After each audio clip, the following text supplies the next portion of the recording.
Hola, ¿cómo están? Bienvenidas, bienvenidos a otra emisión más de Mamá Académica. Yo soy Aida Chacón y bueno, hoy vamos a hablar nuevamente de literatura del Caribe. Esta vez nos toca una breve reseña acerca de una súper breve también novela que se llama Chapeo y que es de Johan Mijaly. Esta novela también forma parte del curso de literatura del Caribe. Y bueno, forma parte de esta programación que tenemos también dentro de la Cátedra Carlos Fuentes. Fue parte del módulo Caribe y bueno, justo es una de las sesiones que yo con muchísimo gusto y entusiasmo imparto en el diplomado. Así que bueno, vamos a hablar un poco acerca de esta novela. ¿Quién es entonces Johan Mijaly? Tal vez nos convenga saber un poquito acerca del autor al final o al principio, no lo sé, eso también tiene que ver muchísimo con los gustos de cada quien, con cómo les gusta abordar a lo mejor la literatura. Yo recomiendo casi siempre que leamos la novela y luego nos enteremos del autor, pero en las reseñas a mí me gusta hablar un poco del autor porque siento, bueno, de los autores y autoras, porque también siento que en una reseña podemos centrarnos solamente en lo literario, pero que también a lo mejor las propuestas estéticas de los autores pues merecen la pena mencionarlas más a detalle y esto nos puede dar una idea para ver si elegimos o no esta lectura, porque bueno, se trata justo de estas recomendaciones y un poco de las rutas para el análisis en este tipo de cápsulas. Bueno, vamos a empezar. ¿Qué es Chapeo? Es una novela breve que tiene una gran mezcla de muchos estilos y que nos deja ver un poco la propuesta estética de este autor que es Johan Mijaly. ¿Cuál es esa propuesta estética? Bueno, vamos a ver que hay varias cosas que ir desmenuzando acerca de esto. Lo primero sería un poco a lo mejor la temática, ¿no? La temática decolonial y transfeminista. Estos dos elementos, estas dos palabras pueden generar mucha controversia dependiendo del círculo donde se lean, dependiendo de las lecturas que se hagan al respecto, pero creo yo que son dos propuestas que permite hilvanar muy bien estos estilos y que permite construir al autor una propuesta estética bastante sólida.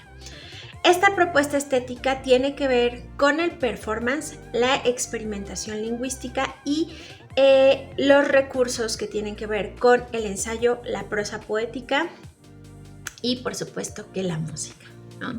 Entonces, bueno, vamos a ver cómo es que funciona esta novela. Es muy breve, es una novela que tiene apenas 130, 120 páginas, ya no recuerdo si siquiera cuántas tiene. No, es más, ni siquiera llega a las 100 páginas. Estoy revisando ahorita el dato con la novela en la mano, ni siquiera llega a las 100 páginas. Vamos a encontrarnos con una novela brevísima que nos va a hablar de muchos elementos que tienen que ver con lo caribeño y con procesos identitarios, ¿no? Como por ejemplo, ¿cuáles serían? Primero, retoma el elemento de la religiosidad afro, que ha tenido por supuesto sus evoluciones, manifestaciones y repercusiones en cada una de las sociedades en las que se ha arraigado. No va a tener el mismo desarrollo, va a haber muchos puntos de contacto, pero por supuesto que el desarrollo no es exactamente el mismo en todas las regiones. Nosotros podemos vivirlo incluso aquí en México. Estas religiones ahora se han vuelto muy populares en nuestro país, pero son, digamos, relativamente jóvenes. Digamos que relativamente jóvenes en nuestro país, pero también empatan con algunas otras tradiciones prehispánicas y eso nos hace también adoptarlas de una forma mucho más natural. En otros lugares, en otras regiones, bueno, el desarrollo de estas religiosidades es desde tiempos de la colonia, con obviamente sus periodos de represión, sus periodos de apogeo, sus periodos de resurgimiento, etcétera, como también eso se dio en Cuba durante el periodo especial, ¿no? Un periodo de resurgimiento porque había sido prohibida o había sido un poco perseguida, un poco reprimida la expresión de la religiosidad durante los primeros años de la revolución. Pero en República Dominicana el desarrollo es diferente. También el desarrollo va a ser muy diferente, pero va a tener estos puntos en común con otras religiones, ¿no? No se nos olvide que hay un punto que tienen todas las religiones y es pues el elemento de la cultura patriarcal que no se puede negar en estos aspectos. ¿Dónde se nota, dónde se manifiesta? Bueno, pues primero en la negación de ciertos individuos que no pertenecen a esta división binaria de los sexos que se ha hecho tradicionalmente en prácticamente todo el mundo. Ahí tenemos un elemento. En otras manifestaciones, por ejemplo, con las mujeres, que hay unas de estas religiones también que consideran que la mujer cuando está menstruando, bueno, pues es impura y no puede hacer ciertos ritos, no puede hacer ciertas adoraciones, etc. Y bueno, por supuesto que todos los cuerpos que no son o que no entran dentro de esta división binaria, pues también van a ser sujetos de algún tipo de discriminación. No quiere decir que todos los practicantes de estas religiones tengan esa idea, pero sí existe. Así como existe ese orden patriarcal que a veces no les queda tan claro a algunas personas, pues bueno, por supuesto que esto también existe o tiene esta manifestación. Bueno, al retomar este elemento de la religiosidad, pues por supuesto que nos está hablando de un elemento fundamental de la identidad del dominicano, de la dominicana, pero justo pone en contrapeso estas otredades, estas subjetividades que han sido marginadas, pero que también son parte, por supuesto, muy importante de la sociedad y que tienen también una identidad que va más allá de lo socialmente esperado, de lo establecido, pero que tiene sus vínculos con estos elementos vitales de la religiosidad. Bueno, tenemos esa parte. Es muy interesante porque para conocedores de estas religiones, para gente no conocedora de estas religiones, bueno, pues habla de este misticismo y de esta performatividad de la representación también espiritual en estos cultos. Y bueno, el baile es uno de esos grandes elementos performáticos que ayudan a la expresión de la espiritualidad. Y el baile también está muy compaginado con la subjetividad de la persona trans que va narrando la historia. Y por supuesto que bueno, con esto vamos a tener este juego entre lo religioso, pero también lo identitario, pero también la expresión de género y la exploración de los límites, ¿no? de estas propias identidades. Muy interesante ahí. Y bueno, hay otro elemento que también ha sido un elemento muy controversial entre los círculos literarios, porque es una novela que está escrita con lenguaje inclusivo. Pero vamos a hacer varias acotaciones porque hay quienes malentienden el lenguaje inclusivo y dicen que el lenguaje inclusivo solo es el lenguaje de señas o el braille y demás, pero bueno, esa es una total equivocación acerca de lo que es el lenguaje inclusivo. Quienes igual estamos hablando acerca del lenguaje y conocemos a profundidad del lenguaje, sabemos que sí tiene un reflejo de la sociedad, de los valores de la sociedad, sí refleja las estructuras y bueno, tenemos esta pugna, ¿no? Que ya Saussure nos lo decía en algún momento, lo que existe en la realidad existe gracias a que se puede nombrar y lo que se nombra y el orden en el que está el universo, el mundo como lo conocemos, pues está representado en el lenguaje. Pensar que el lenguaje no tiene entonces una carga política, una carga ideológica en algunos casos, pues también sería muy ingenuo pensar que el lenguaje es totalmente neutro. No, no lo es. Entonces, bueno, esta propuesta literaria, muy bien escrita, se le ocurre tomar el lenguaje incluyente. Pero esta versión del lenguaje incluyente que tiene en las vocales que le dan género a la palabra, no en todas las vocales, porque también esa es otra de las formas mal entendidas del lenguaje inclusivo y piensan que hay que sustituir todas las vocales por una E y eso es fatal error. Pero en esta cuestión es más bien esa última vocal que le da género a la palabra, se va a sustituir por una X. ¿Cómo se lee este tipo de palabras? ¿O qué dicen este tipo de palabras? Bueno, la reacción interesante que tuvimos en una de las emisiones del diplomado fue que alguien dijo que no le interesaba leer esto, que le parecía una locura, tenía una postura bastante ríspida con respecto a la novela, pero bueno, al final estamos leyendo, analizando, investigando, actualizándonos con lo que está más reciente, lo que se está haciendo y tenemos que conocer qué es lo que se está haciendo más allá del me gusta o no me gusta. Primero porque justo esta charla, esta opinión, por supuesto, fue en el marco de un diplomado de actualización docente. Luego entonces no es un club de lectura y no estamos para ver si solo nos gusta o no nos gusta, sino que hay que más bien argumentar, opinar y en todo caso, como decimos acá, desmenuzar poco a poco la obra. Bueno, yo lo que considero bastante interesante de ver estas reacciones es que me parece que la lectura con esta X en la última vocal que les digo, es que nos exige a los lectores una postura frente a lo que estamos leyendo. Esa postura es imperativa. ¿Por qué? Porque justo vamos a encontrarnos con una palabra impronunciable que lo que demanda es una postura frente al hecho que señala. Señala entonces la omisión de las identidades que no son binarias.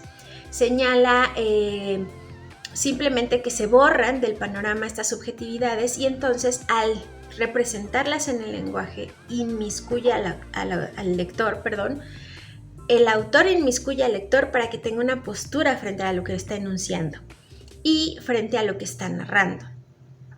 Por un lado lo cuenta en los hechos de la historia, pero por otro lado, al representarlo de esa forma en el lenguaje, entonces el lector no se escapa de esta postura que debe tomar. Y eso para muchas personas resulta incómodo. Puede entonces sucederse que esta novela les genere como esta incomodidad de, bueno, y entonces esto cómo se lee, como tú quieras. Al final, como lector, tienes la decisión de omitir esa X y simplemente hacer como que no existe, justo que es lo que está denunciando la novela, hacer como que no existe, pasarla de largo y entonces hablar como las palabras las conoces del diccionario y no pasa nada. Pero también puedes tener otra postura y nombrarlas mezcladas, ¿no? O nombrarlas con esta otra forma que es la para poner un género neutro de alguna manera, aunque resulte muy artificial en algunas palabras. O simplemente buscar la alternativa de la idea para que no necesitemos colocar una palabra con género femenino o con género masculino cuando podemos utilizar una neutra. Eso es lo que demanda de nosotros como lectores. Así que bueno, esta es otra de las partes que está bastante interesante y que tiene que ver con la estética o la propuesta estética del autor en este caso. ¿Por qué? Porque justo demandarle al lector una postura en una novela es una cuestión performática. Y entonces justo el performance, porque pensemos también que el autor es un artista multidisciplinario que no solo se dedica a la literatura, es un excelente narrador, por supuesto, es un experimentado cuentista, novelista, es algo que está apenas desarrollando, pero que le salió muy bien con Chapeo. Esta propuesta estética tiene que ver con la experimentación artística en diferentes espacios. Tenemos entonces un poco de performance, un poco de música, un poco de danza, el cuerpo, por supuesto, ahí inmiscuido en el movimiento de los hechos narrados dentro de la novela, del lenguaje mismo y de la transformación del personaje. Así que bueno, ahí tenemos como una propuesta estética que alcanza estos niveles de significación muy distintos, muy diferentes, pero que se compaginan justo para armar esta gran propuesta que es Chapeo. Luego viene también toda la reflexión acerca del nombre, porque pues para muchos resulta una palabra que también es un poco ajena, no para todo el mundo. Yo crecí en un lugar en Veracruz, así que chapear es una palabra que es común y es una actividad común que todos realizamos en algún momento de la vida. El desarrollo de este verbo, de esta palabra en República Dominicana es distinto.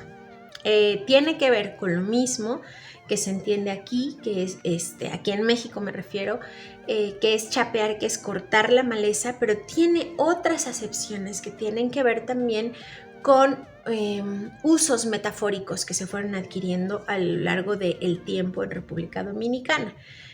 Una de estas cuestiones tiene que ver justo con la represión, ¿no? Lo primero es la represión, así como aquí es cortar de raíz la mala hierba, las hierbas incómodas, bueno, pues aquí es una forma de representar la represión específicamente que hubo durante el régimen de Balaguer. Entonces, bueno, el chapeo se convierte como en esta expresión metafórica que consiste en reprimir algunas conductas, algunas subjetividades, por supuesto, e imponer disciplinas severas contra quienes no acaten estas reglas, ¿no? En este caso con los presos políticos, bueno, fue una expresión bastante cotidiana y había un chapeo bajito, ¿no? Vamos a ver entonces que este nombre tiene que ver con un pasado, por supuesto, que bastante duro, doloroso socialmente hablando, que niega a su vez la posibilidad de ser nombradas a otras subjetividades, a otras posturas, y que va a representar la represión en muchos sentidos.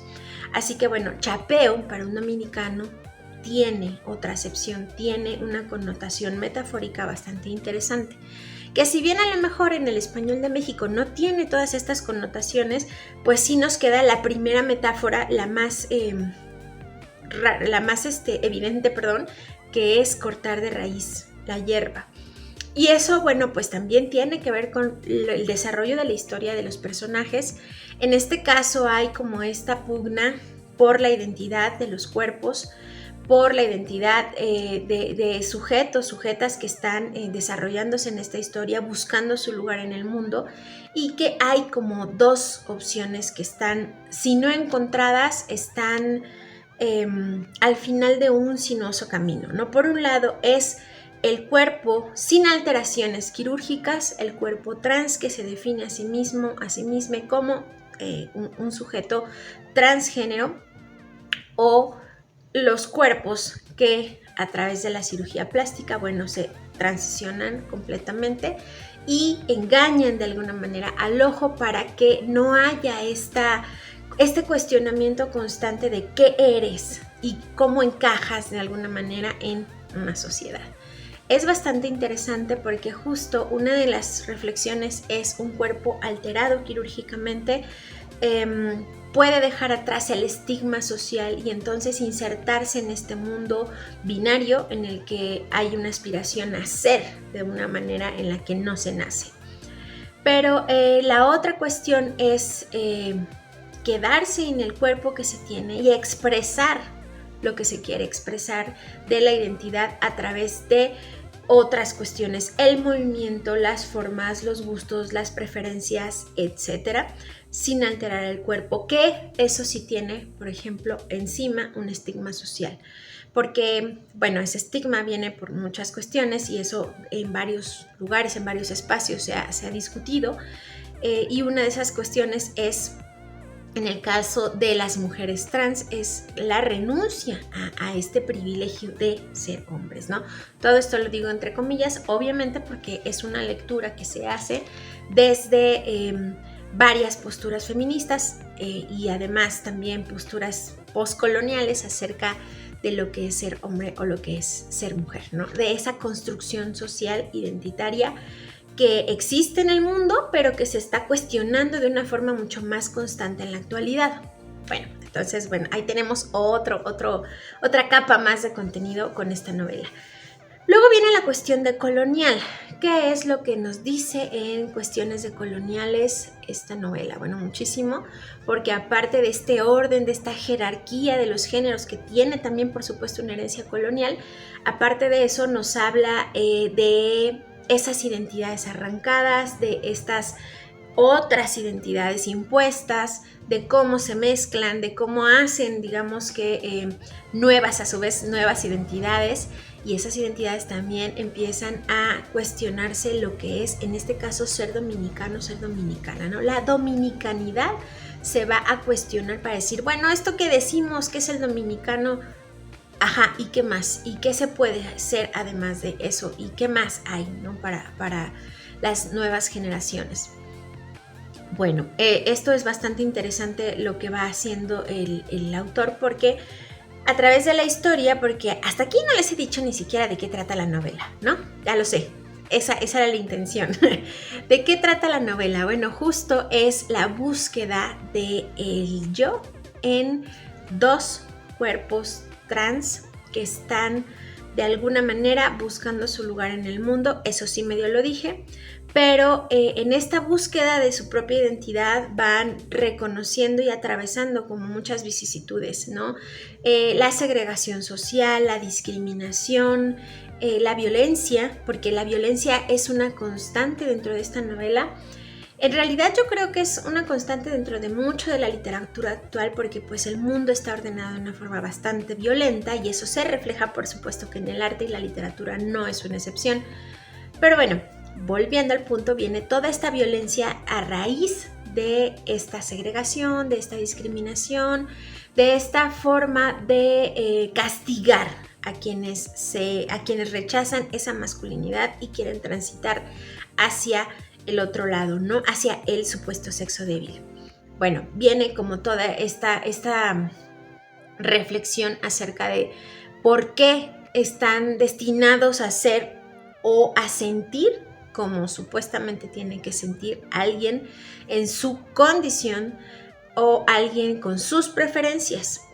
Viene esta discusión con ellos mismos, y luego viene en esta identidad como ser y ser una y ser uno al mismo tiempo. Por eso no hablo del autor ni hablo de los personajes solamente como ellas o ellos, porque hay un juego constante de esta identidad, ¿no? La identidad de ella, pero que también se sabe él y que no le importa y que puede convivir con ambas formas de asumirse en el mundo. Otra de las cuestiones es cómo el acercamiento a la religión les es negado por muchos, en muchos círculos, pero eso no impide que haya una experiencia mística, casi religiosa, con sus raíces. Es bastante interesante también esto. Y bueno, la constante del cuerpo como el vehículo para la experiencia material en este mundo. Así que se reivindica mucho el cuerpo, ¿no? La corporalidad como parte vital del ser humano. Es algo que a lo mejor podríamos pensar lógico, obvio, hasta cierto punto, pero también sabemos que justo la cultura, sobre todo en América Latina, ha hecho hincapié en que el cuerpo es algo muy distinto al alma y son como dos entidades totalmente separadas cuando no es así. Entonces, cuando estamos hablando de esta experiencia religiosa, de lo sutil, de lo sublime, de la espiritualidad, etcétera, que se experimenta a través del cuerpo, entonces estamos rompiendo con ese paradigma y unificando al ser humano, en este caso, alma con cuerpo. No posible uno sin el otro, tan importante la experiencia corporal como la experiencia religiosa, y que no se puede llegar a una sin lo otro, ¿no? En este caso no se puede llegar a la experiencia religiosa sin el cuerpo. Y la tradición judeocristiana, por supuesto, que ha apostado por el alma, el desarrollo del alma en una vida posterior a esta, y la renuncia de todo lo que el cuerpo pueda sentir, experimentar, desear, anhelar, ¿no? Eso también es bastante importante. Otros elementos, la música, la poesía, el ritmo de la novela es un ritmo de baile, es un ritmo de fiesta, pero tiene obviamente sus tintes cómicos, trágicos, que van muy bien compaginados con estos ritmos. Es una novela que parece que todo el tiempo se está moviendo, que está bailando, que está jugando con el movimiento del cuerpo. Otra cuestión bien importante es que mezcla muchos vocablos. No sé exactamente si están en Yoruba o en otra lengua, pero son de una lengua africana. Y bueno, tenemos ahí varios elementos, varias palabras, varias adoraciones que son parte de la cultura y que entonces a nosotros nuevamente como lectores de fuera nos inmiscuye y nos hace buscar, entender y sumergirnos al texto. Insisto, este texto para mí es un performance completo, ¿no? Por cómo está escrito, porque de pronto tiene partes totalmente ensayísticas, de pronto tiene partes que son todo un relato novelesco, y después tenemos estos elementos de análisis crítico, de postura política, viene este juego con el lenguaje, pero también vienen estas adoraciones, estas ritualidades escritas en verso, así que vamos a tener justo un performance en la mano. y vamos a la hora de leerlo entrar a ese performance y a conocer un poco de la propuesta estética de este autor. Insisto, su formación no es tan importante, sino más bien conocer que su propuesta estética está más allá de la literatura y que en esta novela se logra muy bien. ¿Qué otra cosa podría decir de Chapeo? Me parece también muy interesante porque, bueno, yo conozco a este autor a través de una antología que preparó Rita Indiana que se llama Sin pasar por Go, que luego hablaré de ella porque tiene muchos otros autores que vale mucho la pena también leer. Y bueno, lo que hace Rita Indiana es este recorrido por las generaciones más jóvenes que se encuentran escribiendo ahora en República Dominicana y que retoman el cuento como uno de los géneros favoritos, ¿no? República Dominicana tiene un desarrollo de la poesía muy, muy grande, no así de la narrativa, pero justo es como este resurgimiento literario, las nuevas generaciones apropiándose de la literatura, de los espacios de creación narrativa a través del cuento o de la narrativa breve en este caso. Viene también a colación esta experiencia, insisto, que tiene que ver también con la propia identidad del autor y lo combina un poco con lo que hemos visto de literatura de no ficción también, por eso es muy importante. Luego hablaré de esta antología que les digo, porque justo en la antología hay, digamos que un mosaico mucho más grande de otras estéticas que están conviviendo en la actualidad, que muchas tienen que ver con identidades queer, sí, por supuesto, pero otras también con este jugueteo con los géneros y este jugueteo con los formatos en la literatura. Bueno, si queremos conocer entonces literatura dominicana actual, podemos empezar por Johan Mijalil, podemos empezar con otras lecturas a lo mejor no tan intensas, pero esta es una lectura que a mí me parece una lectura obligada si queremos conocer lo que se está haciendo con la literatura dominicana actual. No es la única, insisto, pero es una muy buena que les puede dejar un buen sabor de boca y una experimentación bastante interesante. Recuerden que, insisto, este es parte del programa de la Cátedra Carlos Fuentes y también del curso de literatura que impartí en la UAM y que espero poder impartir en otros lugares en otro momento, que tienen mucho que ver o que te podemos hacerle muchos otros análisis a partir de la africanía, a partir de las negritudes, etcétera. Pero bueno, vamos a dejarlo hasta aquí porque esa es otra sorpresa que a lo mejor vamos a estar preparando próximamente en el canal. Así que no se pierdan ningún episodio. Mientras tanto, bueno, lean Chapeo, lean a Johan Mijalil y lo podemos discutir si quieren. Dejen en sus comentarios cuáles son sus impresiones y si no lo han encontrado, bueno, pues es de Editorial Elefanta, fácil de conseguir aquí en México, muy muy fácil de conseguir, así que corran a buscarlo. Hasta la próxima. Hasta la próxima.